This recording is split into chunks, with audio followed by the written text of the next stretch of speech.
किस चीज़ को लेकर ये जब मैं यहाँ ज्वाइन किया था उसके एक दिन पहले 28 तारीख को एक घटना घटी थी जिसमें ललमटिया थाना अंतर्गत जो ट्रांसपोर्ट की जो ट्रक जाती है उस पर उसका आर्सनिंग करके गोली वोली चलाया गया, जिसके आलोक में ललमटिया थाना कांड संख्या 4425 दर्ज किया गया था, जिसमें सूर्या हांसदा नाम का व्यक्ति जो है यहाँ का उसके ऊपर FIR दर्ज करके हम लोग इन्वेस्टिगेशन कर रहे थे। इसमें हम लोग बाद में पता चला कि यह साहेबगंज में भी इस तरह की घटनाओं में संलिप्त रहा है, और जब हम लोग इसका आपराधिक इतिहास निकाले तो इसके खिलाफ साहेबगंज और गोड्डा जिला में मिलाकर कुल 25 कांड दर्ज हैं जो रंगदारी से संबंधित है। इनका एक ऑर्गेनाइज गैंग है जो इस तरह का जो ट्रांसपोर्टेशन का काम होता है कोयला का और ये उस चिप्स का, जिससे वो लोग अवैध पैसे की वसूली और ये रंगदारी का मांग करते हैं। उसी के आलोक में जब ये केस दर्ज हुआ उसके आलोक में एक SIT टीम का गठन किया गया, जिसके द्वारा लगातार पिछले 2-3 महीने से जगह जगह पे छापेमारी की जा रही थी। इसी के आलोक में हम लोग बरहेट में एक हम लोग इंटर डिस्ट्रिक्ट मीटिंग भी किए थे इसी की गिरफ्तारी को लेकर, जिसमें सभी थाना प्रभारी के साथ जो इन्फॉर्मेशन हम लोग को मिलता है, जो इनपुट मिलता है, उसके आधार पर हम लोग लगातार प्रयास कर रहे थे कि इसकी गिरफ्तारी हो जाए। इसी आलोक में हम लोग को कल इसकी सूचना मिली थी कि यह देवघर में कहीं पहुंचा है।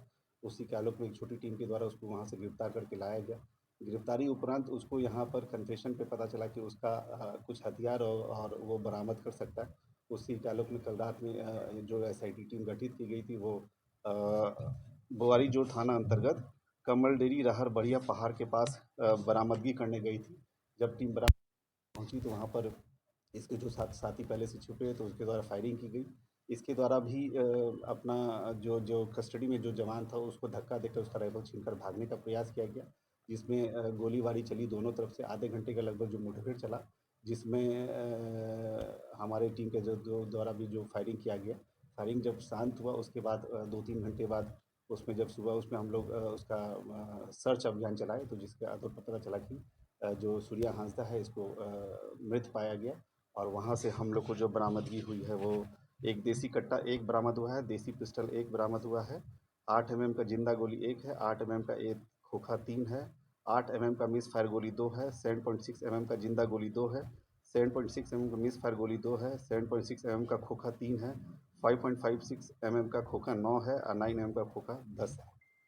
तो ये जैसा हम लोग जानते रहे पहले भी इसका पूर्व इतिहास रहा है। जब भी पुलिस इसकी गिरफ्तारी करने जाती है तो पहले भी पूर्व के DSP का इसके द्वारा हाथ तोड़ दिया गया साहेबगंज में जो घटना घटी थी।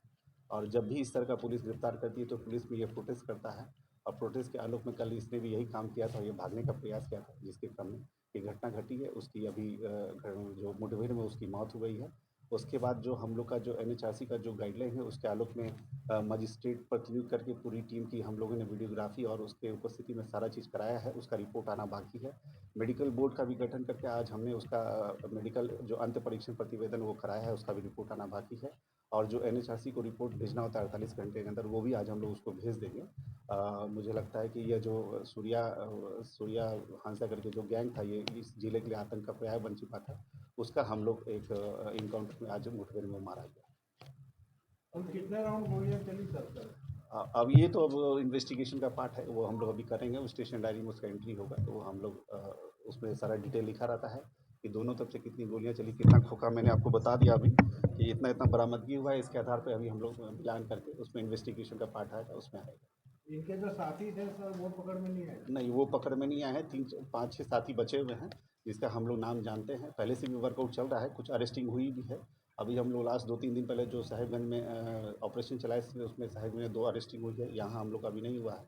4-5 गैंग बचे हुए हैं, उसको हम लोग जल्दी पुलिस के जवान में कोई घायल नहीं, पुलिस की तरफ से किसी को कोई चोट नहीं लगा है। मतलब पुलिस हमारी मुस्तैद थी, क्योंकि इस तरह का हम लोग का पुलिस को पहले से पता था कि जब भी ये पकड़ाएगा तो इनका ये गोली चला सकता है। तो वो माइंड मेकअप था हमारे जवानों का कि घटना घट अगर गोली चलती है तो हम लोग पोजीशन लेके आत्मरक्षा अपना बचाव करते हुए फायरिंग करें। कितनी गोलियां लगी?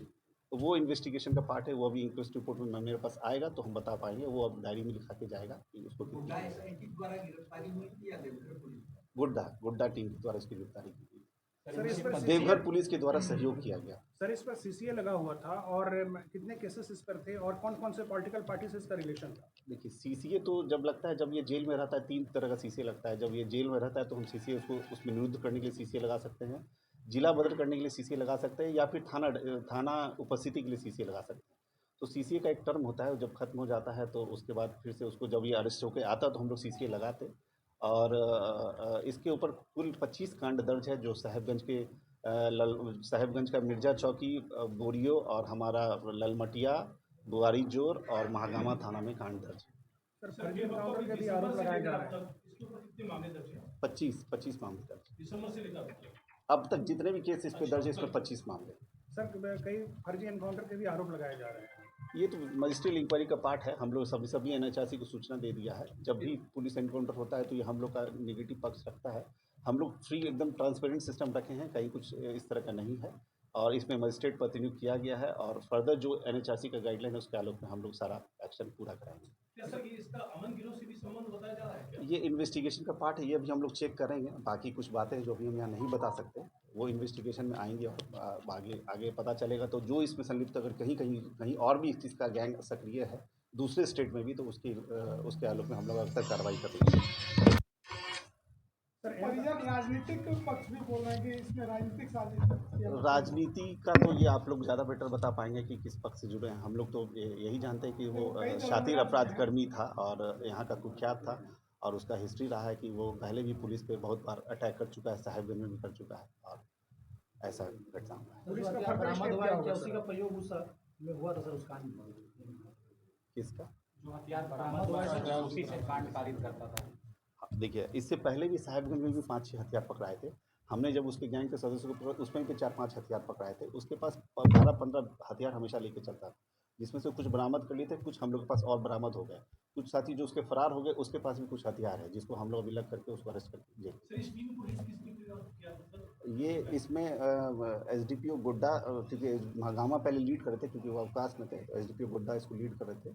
घटना घटने के बाद जब सारा मुझे इन्फॉर्मेशन मैंने डीएसपी हेडक्वार्टर को भेजा था सहयोग करने के लिए कि हम जाकर के वहाँ सहयोग करें। कितने थानों में पुलिस involved थी सर? ये रात को हुआ है, लगभग 12:30-1 बजे के आसपास। इस परिजन एनकाउंटर तो में कह रहे हैं कि कितने- देवघर से उठाया गया है। तो बताए देवघर से मेरी टीम अरेस्ट की, तो बताएंगे। सर कितने थानों की पुलिस इन्वॉल्व थी इसमें? इसमें ऑलमोस्ट 4-5 थाने का जो मेन हम लोग का जो है बुआरी जोड़, ललमटिया, महागामा और क्योंकि टाउन का भी कुछ हेल्प हो जाता है, क्योंकि टाउन से बहुत सारा हम लोग को हेल्प मिलता है, तो टाउन मिला कर हम लोग सारा। अब सर नेक्स्ट फर्दर स्टेप क्या इसमें यह है कि हम लोग एकदम निष्पक्ष आईओ बनाए, एक इंस्पेक्टर रैंक को आईओ बनाया है ताकि एक गैजेटेड अफसर इसको अच्छा से इन्वेस्टिगेट करे। और जो सर्किल इंस्पेक्टर हैं ये उपेंद्र महतो, इनको आईओ बनाया गया। इनको प्रॉपर डायरेक्शन दिया गया है कि आप इस केस को प्रॉपर इन्वेस्टिगेट करके जो इसमें चीज़ें आई हैं उसको लाइए। प्लस एक और अलग से भी हम टीम बना दिए हैं, जो बनता है कि ये इसमें क्या एसआईटी बनाए हैं, जो इनके डीएसपी एसडीपीओ गुड्डा के अध्यक्षता में बना है, जो इस इनकाउंटर में क्या क्या चीज़ हुआ है उसका एक रिपोर्ट मुझे दे। कुल हत्या के कितने मामले इनके दर्ज हैं? हत्या के अंदर कुल कांड 25 मामले दर्ज हैं इन पर। तो रंगदारी के साथ ज़्यादातर मामले हैं। ऑर्गेनाइज जो क्राइम होता है 111 सेक्शन का लगा। रिसेंट सर एसीएल में जो फायरिंग वगैरह हुई थी उसमें भी ये सेम इसीलिए वो जो मेरे आने के पहले घटना का था, जो फायरिंग हुई थी, एक याद कीजिए। उसके बाद फिर एक घटना किया था जिसमें वो एक शीशा फूट गया था और उसका एक जो ड्राइवर उसका कान कट गया था, उसमें भी यही इन्वॉल्व था। फाइनल हाँ,